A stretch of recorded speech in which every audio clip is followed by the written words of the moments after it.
NDMA کے national emergencies operation centre میں موجود ہیں، اور جیسا کہ آپ دیکھ سکتے ہیں کہ یہ ایک state of the art system بنایا گیا تھا ایسے نیچرل ڈیزاسٹرز کو ڈیل کرنے کے لیے، اور نہ صرف ویدر کی پریڈکشن کے حوالے سے تھرو لیٹسٹ ٹیکنالوجی، بلکہ اس کے ساتھ ساتھ ایک رسپانس جو ایک نیشنل رسپانس ہوتا ہے کہ ایک پرفیکٹ کوآرڈینیشن ہو وفاق کی صوبوں کے ساتھ، دیگر اداروں کے ساتھ، پاک فوج کے ساتھ۔ تو یہاں سے ڈے ون سے نہ صرف صوبوں تک اور تمام متعلقہ اداروں تک معلومات جو ہیں وہ فراہم کی جا رہی تھی اور کی جا رہی ہیں، بلکہ ایک بڑا فعال سسٹم ہے ایک اوورآل کوآرڈینیشن کا۔ حالیہ مانسون بارشوں کے اسپیل کے نتیجے میں جو ایک اربن فلڈنگ دیکھنے میں آئی ہے، جس پر قیمتی جانوں کا بھی ضیاع ہوا، پراپرٹی کا بھی بہت لاس ہوا، اس نیشنل ایمرجنسی کو ڈیل کرنے کے لیے الحمدللہ گورنمنٹ آف پاکستان کی طرف سے ایک نیشنل رسپانس ہے، اور اس پہ کل وزیر اعظم پاکستان نے بالکل واضح کیا کہ یہ کام سب کا ہے اور ہم سب مل کے اس نیچرل ڈیزاسٹر کو ڈیل کریں گے اور لوگوں تک نہ صرف ریلیف پہنچائیں گے بلکہ جو ریسکیو ایفرٹ چل رہے ہیں ان کو مزید تیز کریں گے۔ ابھی تک ایک اوورآل نیشنل ایفرٹ کے ذریعے جس میں وفاقی حکومت، پاک فوج، NDMA، متعلقہ جو مقامی حکومتیں ہیں، پروونشل گورنمنٹس ہیں، لگ بھگ 25,000 لوگوں کو ریسکیو کیا جا چکا ہے، اور یہ ایک جوائنٹ ایفرٹ ہے کیونکہ یہ ایسا وقت ہے کہ جس کے اندر ہمیں متحد ہو کے اس نیچرل ڈیزاسٹر کو ڈیل کرنا ہے۔ اس حوالے سے تمام تر جو معلومات ہیں وہ ریئل ٹائم میں تمام متعلقہ اداروں تک نہ صرف فراہم کی جا رہی ہیں بلکہ ریسکیو اور ریلیف ایفرٹ کے حوالے سے بھی ایک مربوط حکمت عملی اور پلان فیلڈ کے اندر ہے۔ اس کی تفصیلات کے لیے میں دعوت دوں گا چیئرمین NDMA جنرل انعام حیدر کو کہ وہ آپ کو تفصیلات سے آگاہ کریں۔ اس کے بعد DG ISPR lieutenant general Ahmed Sharif صاحب اس پہ اپنی جو ہے وہ روشنی ڈالیں گے کہ آرمی کی طرف سے جو ہے ایک بھرپور جو ایفرٹ کیا جا رہا ہے اس کی تفصیلات، اور میں آخر میں جو پرائم منسٹر کی ہدایات ہیں اس کے تحت جو ایک نیشنل ایفرٹ ہے اس پہ کنکلوڈ کریں گے۔ اوور ٹو لیفٹیننٹ جنرل انعام حیدر صاحب۔ بسم اللہ الرحمن الرحیم۔ یہ ہماری مونسون 2025 کے رواں مینجمنٹ کے دوران دوسری نیشنل اپریزل کی بریفنگ ہے، جس میں ہم آپ کو یہ بتانا چاہیں گے کہ ابھی تک جو ہمارے نقصانات جو ہم نے کل نیشنل سیشن میں پرائم منسٹر کو اور پھر باقی اداروں کے ساتھ شیئر کیے، اس کی تفصیلات آپ کو NDMA کی ویب سائٹ پر جو نیشنل رسپانس سمری ہے وہ مسلسل اپڈیٹ کی جا رہی ہے، جس میں تمام صوبوں کے میں ہونے والے نقصانات اور وہاں پر جو ایکٹیویٹ کیے گئے ہیں اس میں تمام رسپانس میکانزم کی ڈیٹیل بھی موجود ہے۔ مختصراً جیسے ہم نے پہلے گزشتہ بریفنگ میں بھی بتایا تھا کہ یہ اس سال مونسون 2025 کا جو پہلا سپیل جو گلگت بلتستان اور ہمارے شمالی علاقہ جات میں ہوا، اس میں زیادہ تر فلیش فلڈز اور فلوز وہ گلیشیل میلٹنگ کی وجہ سے تھے۔ آج اور آنے والے دنوں میں یہ تمام وہ متعلقہ جو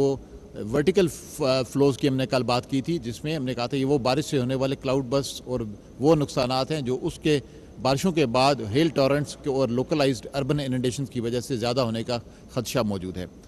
آج تک ابھی جیسے ہم نے کل بتایا تھا تقریباً 670 کے قریب جانوں کا نقصان ہوا اور تقریباً 1000 کے قریب لوگ زخمی ہوئے۔ ابھی تک جو لوگ کل اور پرسوں کی رپورٹ میں مسنگ ڈکلیئر ہوئے تھے اس میں کچھ کی ریکوریز ہوئی ہے، بدقسمتی سے ان میں بھی زیادہ تر ڈیڈ باڈیز جو آج ہم نے ریکور کی ہیں KPK سے ان دا لاسٹ 24 آورز، اور ابھی باقی لیکن مستقل بنیادوں پر جب تک تمام مستقل طور پر مسنگ پرسنز کا اور جو لوگ لاپتہ ہو گئے فلیش فلڈ میں بہہ گئے ان کا فیصلہ نہیں ہو جاتا، یہ تمام عمل جاری رہے گا۔ اس میں چیف آف آرمی سٹاف کی ذاتی فوکس اور ان کی سپورٹ کی وجہ سے ہماری آرمی کی سرچ اینڈ ریسکیو ٹیمز وہ وہاں پر متعلقہ اداروں کے ساتھ مل کے جو ریسکیو 1122 کے آپریشنز کیے جا رہے ہیں اس میں مسلسل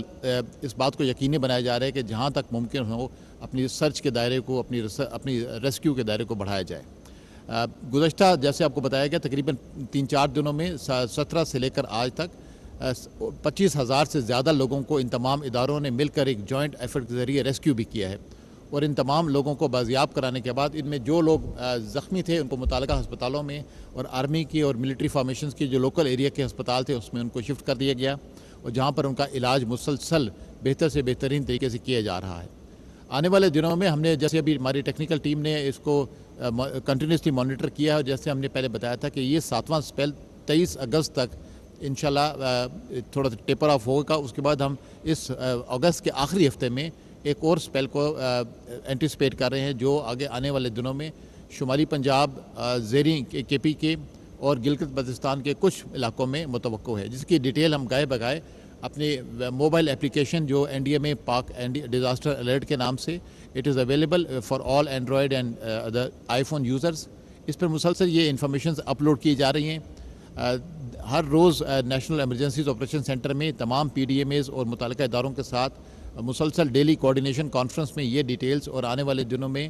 جن علاقوں میں اس کا زیادہ خطرہ ہے اور امپیکٹڈ ایریاز کے اندر جو لوگ اس سے متاثر ہو سکتے ہیں اس کی انفارمیشن لگاتار تمام موبائل اپلیکیشنز پر، NDMA کی ویب سائٹ پر، ڈیلی کوآرڈینیشن کانفرنسز میں اور آرمی کے ساتھ جو بھی ہمارے ڈیلی ڈیٹا شیئرنگ ہوتی ہے اس میں تمام میں شیئر کی جاتی ہے۔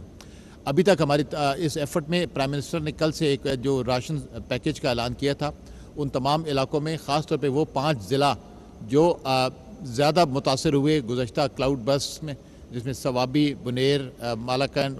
باجوڑ اور اس کے ملحقہ علاقوں میں، اس میں 2 کانوائز ہم بھجوا چکے ہیں اور تیسرا کانوائے آج شانگلہ اور سوات کے لیے روانہ ہوگا اور اس کے بعد مانسیرا اور باجوڑ کے لیے انشاءاللہ آنے والے دنوں میں یہ ایفرٹ کی جائے گی۔ یہ تمام کانوائز ہیں وہ پرائم منسٹر پیکیج کے ذریعے ملٹری اور باقی ریسپونڈر کے ساتھ مل کر وہ تمام ادویات اور راشنز کی سپلائی کو یقینی بنا رہے ہیں، جہاں پر لوگ اس وقت اپنے گھروں کے نقصان ہونے کے بعد وہ یا تو سیٹلڈ کیمپ میں ہیں یا ریسکیو اور میڈیکل سپورٹ کے ساتھ they are looking for some help from our resources. یہ جو فیڈرل کا ایفرٹ ہے یہ اوور اینڈ ابو جو پروونشل ادارے وہاں پر اور لوکل ملٹری فارمیشنز اور دیگر ادارے مل کر کام کر رہے ہیں، یہ اس کے اوپر پرائم منسٹر کی طرف سے ایک اسپیشل پیکیج بھی دیا گیا ہے۔ امید کرتے ہیں ہم انشاءاللہ تعالیٰ آگے آنے والے دنوں میں ہمارے ملک کے جو والنٹیئرز ہیں جو کنٹریبیوشنز کی فارم میں NGOs نے بھی اس کے ساتھ ایک پیرلل اسٹریم پہ ہمارے ساتھ کام کیا ہے، ان کو بھی اسی ایفرٹ کے ساتھ انٹیگریٹ کر کے ان علاقوں میں دوبارہ بھیجا جائے گا جہاں پر آنے والے دنوں میں ہم ایکسپیکٹ کرتے ہیں کہ وقت سے ضرورت سے زیادہ ہماری کیپیسٹی سے زیادہ شاید ہماری مدد کی ضرورت ہو۔ آخر میں انفراسٹرکچر کی ری ہیبلیٹیشن کے بارے میں ایک ڈیٹیلڈ پریزنٹیشن کل بھی پرائم منسٹر کو نیشنل لیول پہ دی گئی تھی۔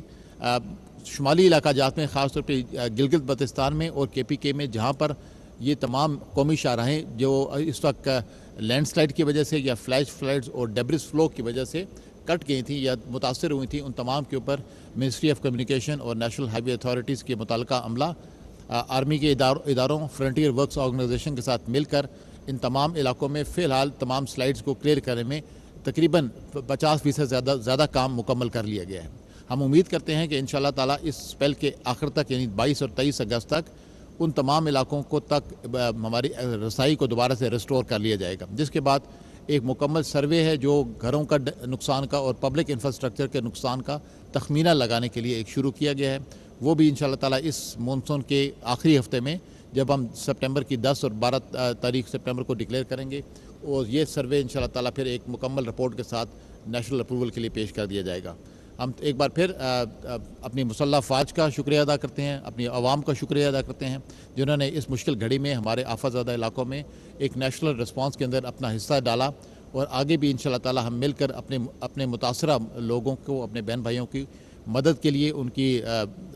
مدد کی فراہمی وہاں تک پہنچ سکے اور ان کے میڈیکل کے علاج کے لیے تمام وسائل انشاءاللہ تعالیٰ بروئے کر لائیں گے۔ شکریہ، تھینک یو۔